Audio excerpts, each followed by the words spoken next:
আসসালামু আলাইকুম সুপ্রিয় ভিউয়ার্স, ভবিষ্যৎ আইনজীবীগণ যে যেখান থেকে যুক্ত আছেন সবাইকে দুরন্ত ল একাডেমির পক্ষ থেকে অনেক অনেক প্রীতি এবং শুভেচ্ছা জানাচ্ছি। আমি অ্যাডভোকেট আশরাফুল আলম যুক্ত আছি ইনশাআল্লাহ। আজ আলোচনা করব প্যানাল কোড 1860। আজকের আলোচনাটি খুবই গুরুত্বপূর্ণ যারা লিখিত পরীক্ষা দিবেন তাদের জন্য, কারণ আজকের এই আলোচনা থেকে কিন্তু একদম একটি প্রশ্ন, আমরা জানি প্যানেল কোড থেকে দুইটা প্রশ্ন থাকবে, তোর মধ্যে আপনি একটি প্রশ্ন এখান থেকে কমন পেয়ে যাবেন।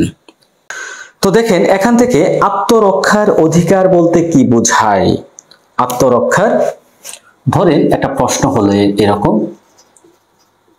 আত্মরক্ষার অধিকার বলতে কি বোঝায়।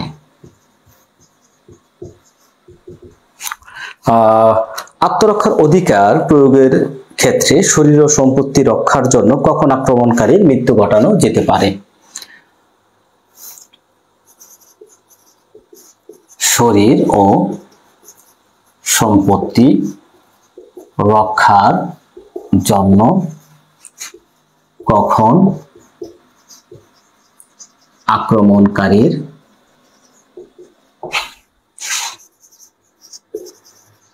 মৃত্যু পর্যন্ত ঘটানো যেতে পারে।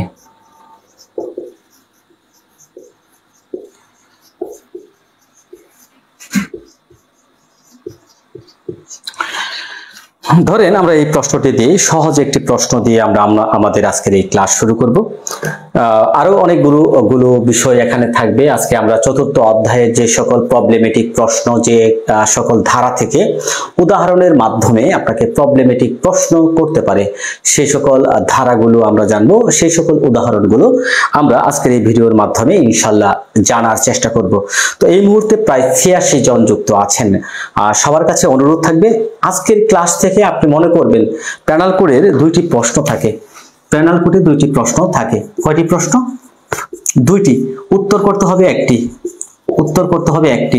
তো এই যে একটি প্রশ্ন, এই প্রশ্নটি আপনি এই চতুর্থ অধ্যায় থেকেই যদি আপনার ভালোভাবে এখানে শিখতে পারেন, এই চতুর্থ অধ্যায় থেকে একটি প্রশ্ন কমন পেয়ে যাবেন। সহজ, কারণ প্যানেল কোডে আমি বিগত সালের প্রশ্নগুলো দেখলাম, এই চতুর্থ অধ্যায় থেকে প্রশ্ন করা হয়। তো এই যে চতুর্থ অধ্যায়টা এমন একটা গুরুত্বপূর্ণ অধ্যায়, এখান থেকে 100% একটা প্রশ্ন থাকার সম্ভাবনা বিদ্যমান থাকে। তাহলে এই অধ্যায়টি খুবই গুরুত্বপূর্ণ। কোন কোন ধারাগুলো পড়বেন, কোন কোন ধারা থেকে প্রবলেমেটিক প্রশ্ন হতে পারে, কিভাবে হতে পারে, কোন ওয়েতে হতে পারে, আমরা সকল কিছু বিস্তারিত ইনশাআল্লাহ আজকের এই লাইভের মাধ্যমে দেখার চেষ্টা করব। তাহলে দেখেন এখানে আমরা প্রথম যে প্রশ্নটি, সহজ প্রশ্ন দিয়েই শুরু করব, আমরা তারপরে আস্তে আস্তে কঠিনের দিকে চলে যাব। তাই সবার কাছে অনুরোধ, একটা করে বিভিন্ন গ্রুপে শেয়ার করে দিবেন যেন সবাই দেখার সুযোগ পায়। ওকে, সবাই একটা করে শেয়ার করে দিবেন। অনেকেই যুক্ত আছেন ইনশাআল্লাহ। প্রিন্স মাহমুদ, এমডি হালিম সাহেব, অনেকেই যুক্ত আছেন। সবারই নাম বলতে পারছি না। সালাম দিয়েছেন লালমনিরহাট হাট থেকে রফিকুল ইসলাম বাবলু, অসংখ্য ধন্যবাদ রফিকুল ইসলাম বাবলু ভাইকে আমাদের সাথে যুক্ত হওয়ার জন্য ইনশাআল্লাহ। তো দেখেন আত্মরক্ষার অধিকার বলতে কি বোঝায়, মানে এই যে প্রাইভেট ডিফেন্স, এটা কি? প্রাইভেট ডিফেন্স বা আত্মরক্ষার অধিকার মানে কি? দেখেন প্রত্যেকটা মানুষের তার নিজের দেহ, নিজের শরীর, নিজের সম্পত্তি, পাশাপাশি এখানে বলা হয়েছে অন্যের সম্পত্তি, সরকারি সম্পত্তি এবং অন্যের দেহ। তাহলে কি বোঝাচ্ছে এখানে? এখানে বোঝাচ্ছে যে এই যে দেখেন আমরা প্যানেল কোডের 96 ধারা থেকে 106 ধারা পর্যন্ত মূলত এই যে আত্মরক্ষার অধিকার, প্রাইভেট ডিফেন্স সংক্রান্ত বিধান বর্ণিত আছে। আপনি যখন লিখিত পরীক্ষায় ধরেন এই প্রশ্নটি হলো, আপনি উত্তরটা শুরু করবেন কিভাবে? আপনি উত্তরটা শুরু করবেন এখান থেকে যে আত্মরক্ষার অধিকার বা প্রাইভেট ডিফেন্স সম্পর্কে প্যানেল কোডের 96 থেকে 106 ধারা পর্যন্ত বর্ণনা করা হয়েছে, আলোচনা করা হয়েছে। প্রাইভেট ডিফেন্সে আমরা যে বিষয়টি বুঝতে পারি, আত্মরক্ষার অধিকার বলতে বোঝায় কোন ব্যক্তির পাশাপাশি সরকারি সম্পত্তি রক্ষা করার যে অধিকার আইন স্বীকৃত, আইনে আপনাকে দিয়েছে, সেই অধিকারকে বলা হয় প্রাইভেট ডিফেন্স বা ব্যক্তিগত আত্মরক্ষার অধিকার। আরো যদি সবাই সংজ্ঞাটা লিখে ফেলবেন, আমি যে সংজ্ঞাটা বললাম আমার চাইতে আপনাদের মতামত আরো সহজ সাবলীল ভাষার হতে পারে। আপনি একটা কমেন্ট করবেন এই সংজ্ঞাটা প্রাইভেট ডিফেন্স কাকে বলে সংক্ষেপে, যেন সবাই কমেন্টটা পড়ে তাদের প্রবলেমগুলো সলভ করতে পারে, সংজ্ঞাটা মনে রাখতে পারে। তাহলে প্রাইভেট ডিফেন্স যদি আমরা এইটুকু প্রথমে নেই, তাহলে পেনাল কোডের 96 থেকে 106 ধারা পর্যন্ত আলোচনা করলে যে বিষয়টি আমরা দেখতে পাই যে কোনো ব্যক্তির নিজের দেহ হতে হবে, নিজের দেহ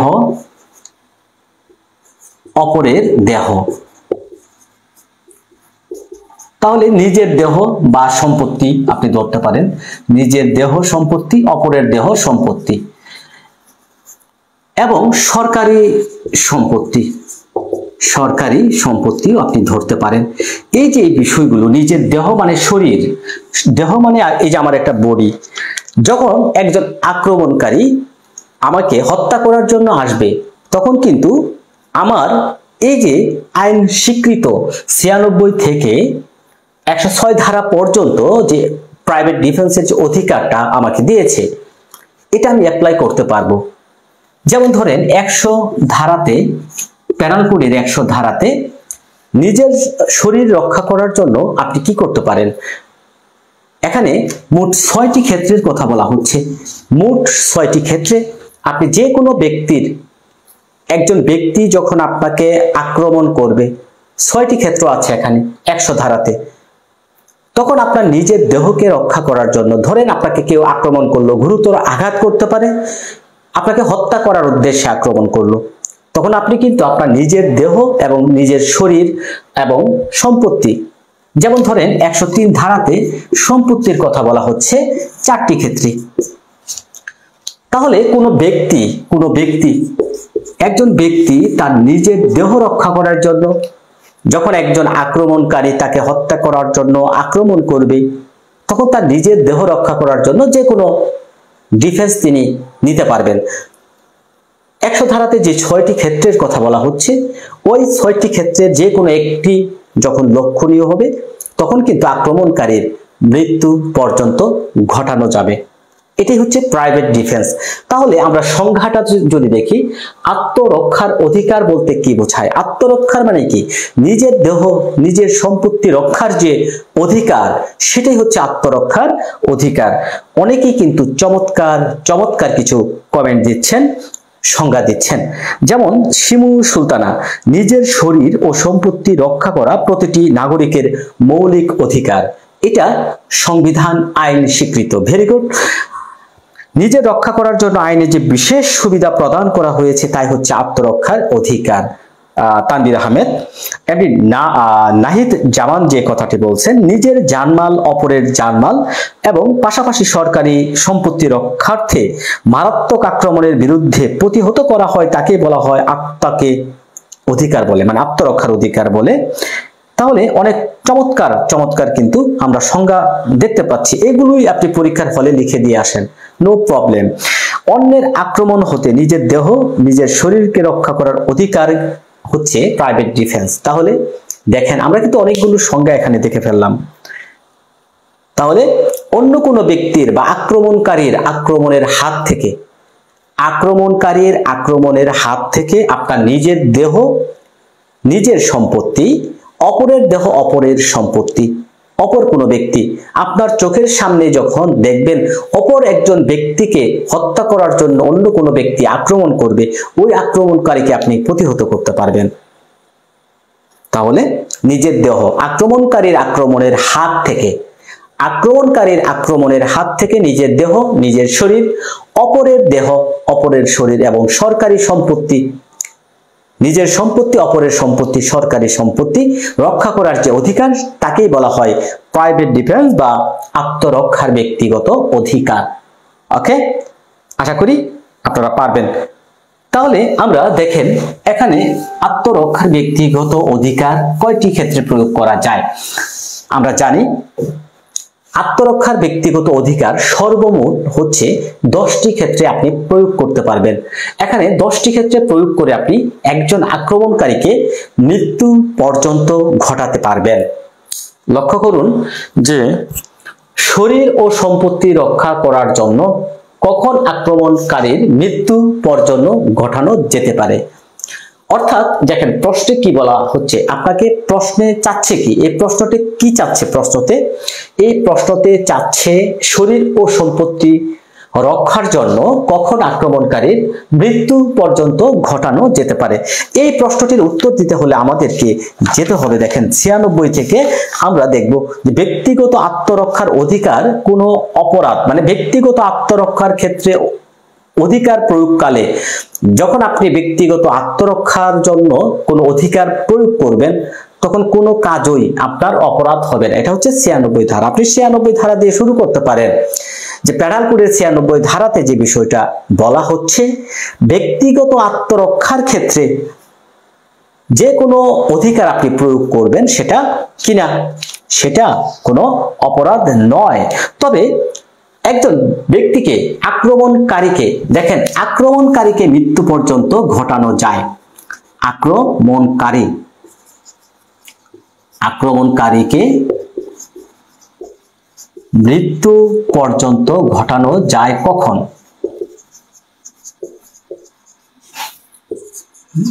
কখন আক্রমণকারীকে মৃত্যু পর্যন্ত ঘটানো যায়? এটা আপনাকে নিজের দেহ যদি হয়, আপনি দুইটা বিষয় খেয়াল করবেন। দেহ সংক্রান্ত যদি হয়, দেহ মানে নিজের শরীর, যদি সেটা হয় শরীর বা দেহ সংক্রান্ত, শরীর বা দেহ সংক্রান্ত, তাহলে আমাদেরকে যেতে হবে পেনাল কোডের 100 ধারায়। পেনাল কোডের 100 ধারাতে যে বিষয়টা বলা হচ্ছে, 6টি ক্ষেত্রে আপনার নিজের শরীর, দেখেন দুইটা কথা বলা হচ্ছে, শরীর এবং সম্পত্তি। তাহলে আপনি শরীরের যে অংশটুকু আছে, শরীরের জন্য আপনি কতটুকু কোন কোন ক্ষেত্রে মৃত্যু ঘটাতে পারবেন, এটা আলোচনা করা হয়েছে পেনাল কোডের 100 ধারাতে। আপনি প্রশ্নটি কিভাবে শুরু করবেন এখানে, যে পেনাল কোড 1860-এর 100 ধারায় নিজের দেহ এবং অপরের দেহ রক্ষা করার জন্য মোট 6টি ক্ষেত্রে আক্রমণকারীর মৃত্যু পর্যন্ত ঘটানো যাবে। নিম্নে সংক্ষিপ্তভাবে আলোচনা করা হলো, তারপরে আপনি আলোচনা করেন। প্রথমটি হচ্ছে দেখেন 1 নম্বরটা যদি হচ্ছে আপনি লিখেন, প্রথম মৃত্যু ঘটানোর আশঙ্কা থাকলে, মৃত্যু ঘটানোর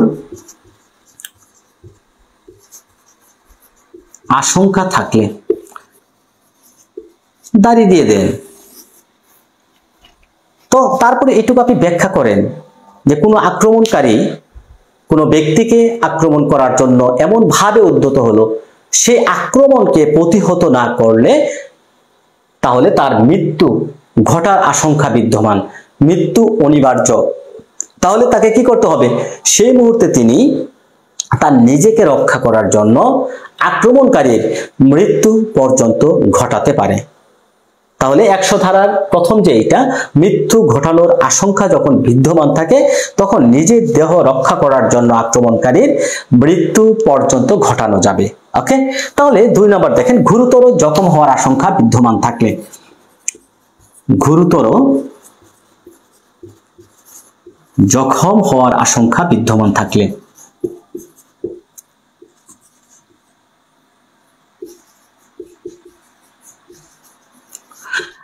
আপনি এটাকে ব্যাখ্যা করবেন যে আক্রমণকারী আপনাকে এমন ভাবে আক্রমণ করতে আসলো, আপনি যদি ওই আক্রমণকে প্রতিহত না করেন তাহলে কি হবে?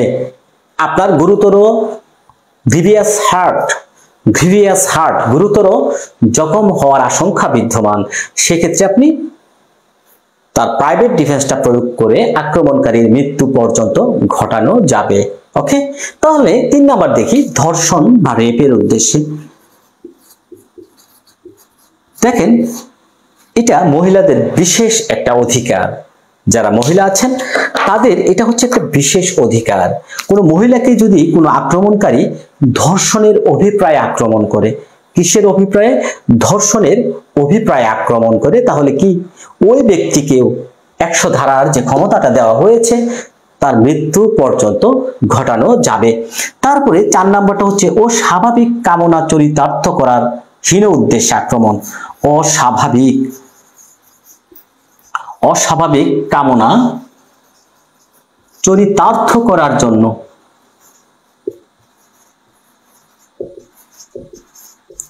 এই যে অস্বাভাবিক কামনা লালসা চরিতার্থ করার জন্য যদি আক্রমণকারী একজন ব্যক্তিকে আক্রমণ করে, সেই ক্ষেত্রেও কিন্তু তাকে মৃত্যু পর্যন্ত ঘটানো যাবে নিজেকে রক্ষা করার জন্য। ঠিক আছে। এবং দেখেন মনুষ্যহরণ, অপহরণ বা মনুষ্যহরণ বা অপহরণ, এই যে মনুষ্যহরণের জন্য যদি কেউ আপনাকে আক্রমণ করে, অপহরণ করার জন্য কিডন্যাপিং, মনুষ্যহরণ বা অপহরণ করার জন্য আক্রমণ করে, তাহলে তাকেও আপনি কি করতে পারবেন? মৃত্যু পর্যন্ত ঘটাতে পারবেন। 6 নাম্বার হচ্ছে অবৈধভাবে আটক। অবৈধ আটক, যদি দেখা যাচ্ছে এমন ক্ষেত্র হলো আপনাকে এমন ভাবে এক জায়গায় আটক করে রাখলো, আপনি আক্রমণকারীকে যদি হত্যা না করেন, তার মৃত্যু না ঘটান, তাহলে সেখান থেকে আপনি উদ্ধার হতে পারবেন না। অবৈধভাবে এমন ভাবে আপনাকে আটক করে রাখলো যে আটকের ফলে আপনার প্রাণ নাশের হুমকি আছে, আপনার মৃত্যু হতে পারে, তাহলে সে অবৈধ আটক অবস্থা থেকে রক্ষা করার জন্য, রেহাই পাওয়ার জন্য দেখা যাচ্ছে আপনাকে কোথাও দেখা যাচ্ছে আপনি আইনের আশ্রয় লাভের সুযোগ নাই, আপনি সেখান থেকে বের হতে পারবেন না, আপনাকে এমন ভাবে আটক করে রাখলো, তখনও কিন্তু আপনি আক্রমণকারীকে হত্যা করে বা তার মৃত্যু নিশ্চিত করে আপনার নিজেকে রক্ষা করার জন্য তার কি করতে পারেন? মৃত্যু পর্যন্ত ঘটাতে পারেন। তাহলে আমরা একটু সামারি করে দিচ্ছি যে শরীর রক্ষা করার জন্য পেনাল কোডের 100 ধারাতে মোট 6টি ক্ষেত্রে একজন ব্যক্তি তার প্রাইভেট ডিফেন্স আত্মরক্ষার অধিকার প্রয়োগ করতে গিয়ে 6টি ক্ষেত্রে আক্রমণকারীর মৃত্যু পর্যন্ত ঘটাতে পারে। মৃত্যুর আশঙ্কা যখন বিদ্যমান থাকে, গুরুতর আশঙ্কা যখন বিদ্যমান থাকে, মানে গ্রিভিয়াস হার্ট, গুরুতর আঘাত, জখম, ধর্ষণের উদ্দেশ্যে, অস্বাভাবিক কামনা চরিতার্থ করার উদ্দেশ্যে এবং মনুষ্যহরণ বা অবৈধভাবে আটক। তারপরে আমরা শরীরের সম্পর্ক শেষ হয়ে গেল। আমরা এখন দেখব সম্পত্তি রক্ষা করার জন্য। দেখেন এটা হতে পারে আপনার নিজের কোনো সম্পত্তি, এটা হতে পারে আপনার নিজের কোনো সম্পত্তি,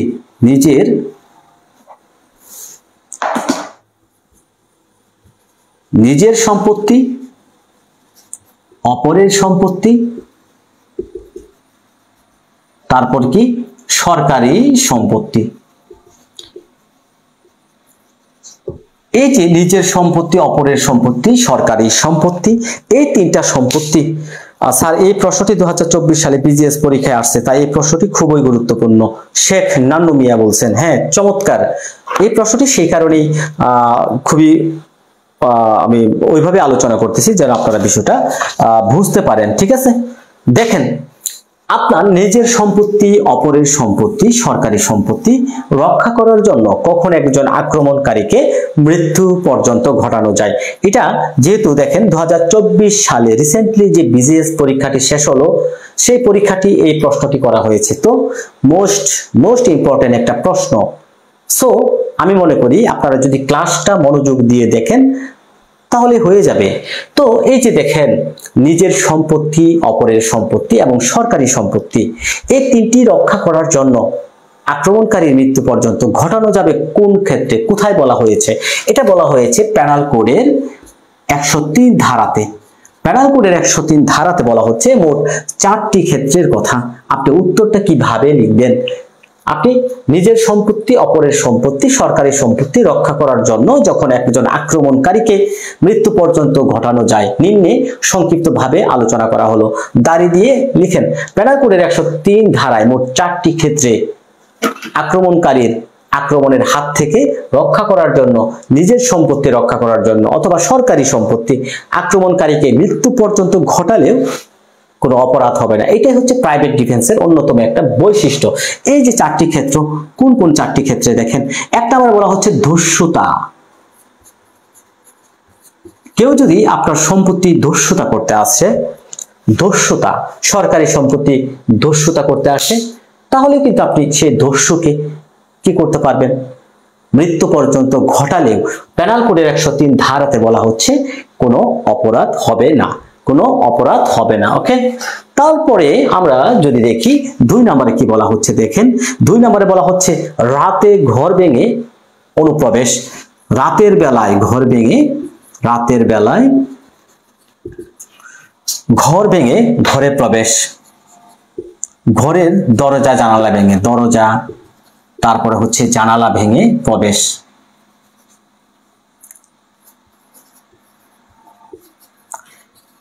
আক্রমণকারী আপনার রাতের বেলায় যদি আপনার ঘরের দরজা জানালা ভেঙে আপনার ঘরে প্রবেশ করতে যায়, সেক্ষেত্রে কিন্তু আপনি তখন ওই আক্রমণকারীকে মৃত্যু পর্যন্ত ঘটাতে পারেন। মৃত্যু পর্যন্ত ঘটালেও এখানে আপনার কোনো অপরাধ হবে না। দেখেন অগ্নি সংযোগ, 3 নম্বরে যে কথাটি বলা হচ্ছে অগ্নি সংযোগ। আপনার দেখা যাচ্ছে কোনো ঘর, তাঁবু দেখা যাচ্ছে, এটা হতে পারে অগ্নিসংযোগ কোথায় দিবে, আপনার কোনো সম্পত্তি রাখার একটা স্থানে, সম্পত্তি রাখার স্থান, কোনো তাঁবু, ঘর ইত্যাদি। অর্থাৎ আপনার ঘরে কেউ যদি অগ্নিসংযোগ মানে আগুন দিয়ে সেই ঘরটা নষ্ট করতে চায়, আপনার ঘরে আগুন জ্বালিয়ে দিতে চায়, আপনি যেখানে আপনার সম্পত্তি রাখার যে স্থান, সেখানে একজন ব্যক্তি আক্রমণকারী সেখানে অগ্নি সংযোগ করতে চাচ্ছে, আপনি তাঁবু যেখানে আপনি সম্পত্তি রাখার একটা স্থান, এই যে আপনার সম্পত্তি রক্ষা করার জন্য আপনি যখন একজন আক্রমণকারী আপনার সেই ঘরে কোনো সম্পত্তি রাখার স্থানে অগ্নি সংযোগ করতে যাবে, তখনও কিন্তু আপনি তাকে কি করতে পারবেন, এই যে প্রাইভেট ডিফেন্স 103 ধারাতে বলা হচ্ছে, সেক্ষেত্রেও আপনি তাকে মৃত্যু পর্যন্ত ঘটালে আপনার কোনো অপরাধ হবে না। এবং 4 নম্বরে দেখেন সর্বশেষ 4 নম্বরে বলা হচ্ছে চুরি অনিষ্ট অথবা ঘরে অনধিকার প্রবেশের সময় গুরুতর আঘাত বা মৃত্যুর আশঙ্কা যখন থাকে, একজন ব্যক্তি চুরি করতে গেল, চুরি দেখা যাচ্ছে অনিষ্ট করতে গেল, ক্ষতি সাধন করতে গেল, ঠিক আছে। এখন এই যে চুরি করতে বা অনিষ্ট সাধন করতে গিয়ে দেখা যাচ্ছে অথবা ঘরে অনুপ্রবেশ করতে গিয়ে যে ক্ষেত্রে গুরুতর আঘাত বা মৃত্যুর সম্ভাবনা বিদ্যমান থাকে, গুরুতর আঘাত বা মৃত্যুর সম্ভাবনা বিদ্যমান থাকে, মৃত্যুর সম্ভাবনা, সেই ক্ষেত্রেও কিন্তু আপনি ওই আক্রমণকারীর মৃত্যু পর্যন্ত ঘটালেও আপনার কোনো অপরাধ হবে না। তাহলে প্রিয় ভবিষ্যৎ আইনজীবীগণ, আমরা দেখেন পেনাল কোডের মোট 10টি ক্ষেত্রে আক্রমণকারীর মৃত্যু ঘটালেও আপনার কোনো অপরাধ হবে না। এখানে ফৌজদারি দায় থেকে আপনাকে অব্যাহতি দেওয়া হয়েছে। অর্থাৎ এই যে এইটুকু, আমরা তো আত্মরক্ষার অধিকার বলতে কি বুঝায় সেটা পড়লাম, জানলাম। এখন দেখেন শরীর ও সম্পত্তি রক্ষার জন্য কখন আক্রমণকারীর মৃত্যু পর্যন্ত ঘটানো যেতে পারে। আমরা শরীর সম্পর্কে জানলাম 6টি, সম্পত্তি সম্পর্কে জানলাম 103 ধারায় 4টি, দস্যুতা, রাতের বেলায় ঘরে দরজায় জানালা ভেঙে প্রবেশ করতে চাইলে, অগ্নি সংযোগ করতে চাইলে, এবং চুরি বা অনিষ্ট সাধন করার সময় আক্রমণকারী যখন আপনাকে গুরুতর আঘাত বা মৃত্যুর আশঙ্কা বিদ্যমান থাকে, তখন আপনি এটা করতে পারবেন। তবে এখানে আরো কিন্তু আছে, আপনি প্রশ্নের যদি স্ট্যান্ডার্ড করতে চান, আপনি যদি প্রশ্নে বেশি নাম্বার ক্যারি করতে চান, কিছু ব্যতিক্রম এখানে উল্লেখ করে দিবেন। তবে নিম্নলিখিত ব্যতিক্রম সাপেক্ষে এই ব্যতিক্রমগুলো কোথায় বলা হয়েছে, এই ব্যতিক্রমগুলোই বলা হয়েছে 99 ধারাতে। কোথায়? 99 ধারার ব্যতিক্রম। অবশ্যই এটা আপনাকে কি করতে হবে, 99 ধারার ব্যতিক্রম সাপেক্ষে কিন্তু হতে হবে। এই যে 99 ধারাটা, চলুন আমরা দেখে নেই 99 ধারাতে কি ব্যতিক্রমের কথা বলা হচ্ছে। এটা নিয়েও প্রশ্ন হতে পারে। দেখেন আমি প্রশ্নটা খুঁজে বের করি, যে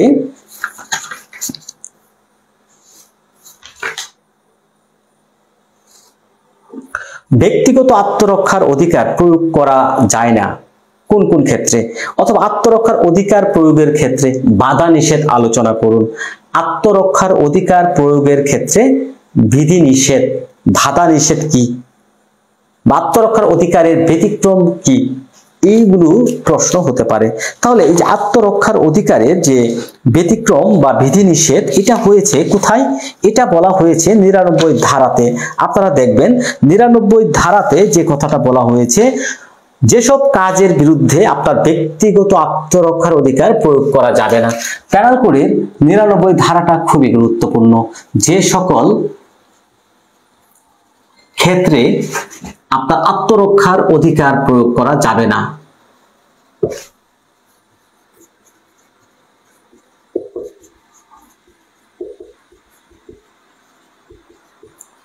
কোন কোন ক্ষেত্রে আত্মরক্ষার অধিকার প্রয়োগ করা যায় না?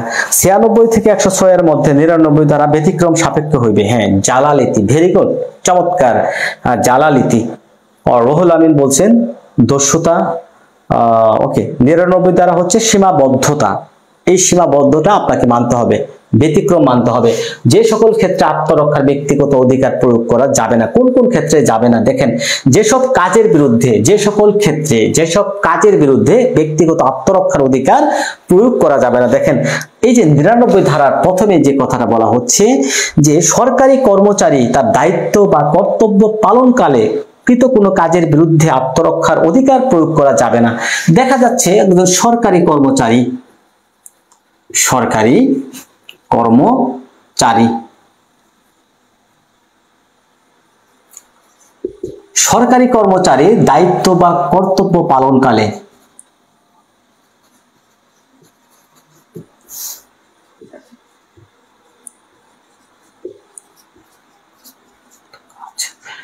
একজন সরকারি কর্মচারী তার দায়িত্ব কর্তব্য পালনকালে যদি তিনি কোনো কাজ করেন, ওই কাজের বিরুদ্ধে আপনার ব্যক্তিগত আত্মরক্ষার অধিকার প্রয়োগ করা যাবে না।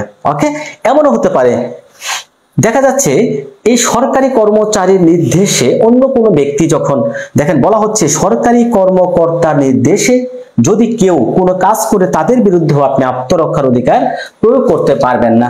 এখন এই যে সরকারি কর্মচারীর নির্দেশে, সরকারি কর্মচারী একজন ব্যক্তিকে আদেশ করলেন, কর্মচারী নির্দেশ দিলেন, সরকারি কর্মচারীর নির্দেশে অন্য কোনো ব্যক্তি যখন সরকারি একটা কাজের দায়িত্ব পালন করবে, তার ওই দায়িত্ব পালন করার সময় তার বিরুদ্ধে আপনি কি করতে পারবেন না? আত্মরক্ষার অধিকার প্রয়োগ করতে পারবেন না। আরেকবার বলা হচ্ছে যে সকল ক্ষেত্রে সরকারি কর্তৃপক্ষের আশ্রয় লাভের সুযোগ থাকে, সরকারি কর্তৃপক্ষের কাছে আশ্রয় লাভের সুযোগ থাকলে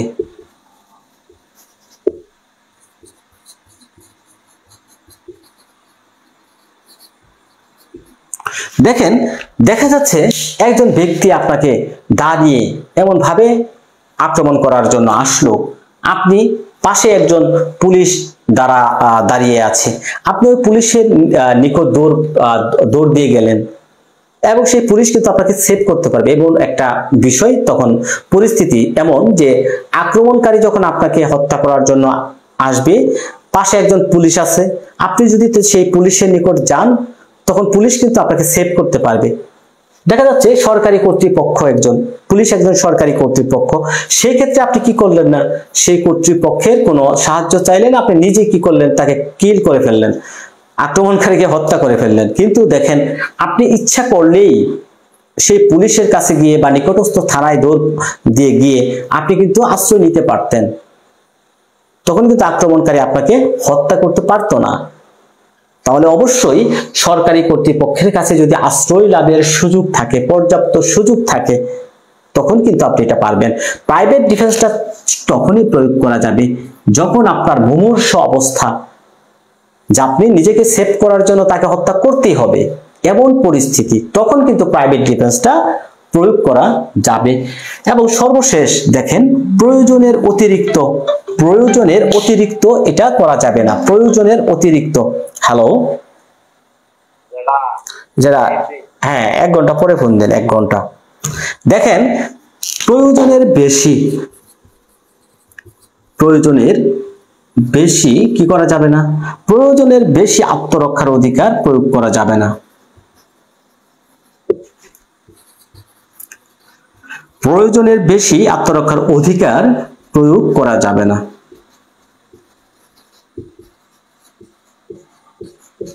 তাহলে দেখেন প্রয়োজনের বেশি কেমন? একজন ব্যক্তি দা নিয়ে আসলো আপনাকে হত্যা করার জন্য। এখন আপনি কি করলেন? রিভলভার দিয়ে বা পিস্তল দিয়ে আপনি কি করলেন? তাকে একটা গুলি করে ফেললেন। তার হাত থেকে অস্ত্র পড়ে গেল, তার দা পড়ে গেল। এখন আপনি কি করলেন? পুনরায় আবার ঠাস ঠাস করে আরো দুইটা গুলি তার বুকে করে দিলেন। তাহলে এটা কি হলো? প্রয়োজনের বেশি কিন্তু হয়ে গেল। কারণ তিনি যখন দা নিয়ে আসলো আপনার নিকট, আপনি কিন্তু একটা গুলি করার সাথে সাথে তার হাত থেকে দাটা পড়ে গেল। তারপরে আপনি কি করলেন? তাকে আরো দুইটা গুলি করলেন। এটা কিন্তু প্রয়োজনের বেশি হয়ে গেল, তাই না? এটাই বলা হচ্ছে ৯৯ ধারার সর্বশেষ, যে প্রয়োজনের বেশি আত্মরক্ষার অধিকার প্রয়োগ করা যাবে না। রহিম সিলেট থেকে নাসির উদ্দিন রহিম, ধন্যবাদ যুক্ত থাকার জন্য। যে সকল ক্ষেত্রে সরকারি কর্তৃপক্ষের আশ্রয় লাভের সুযোগ থাকে, প্রয়োজনের বেশি আত্মরক্ষার অধিকার প্রয়োগ করা যাবে না। তাহলে দেখেন এই যে ৯৯ ধারার ব্যতিক্রম, আমরা যে প্রথম 10টি ক্ষেত্রে একজন ব্যক্তিকে কি করা যাবে? হত্যা করা যাবে।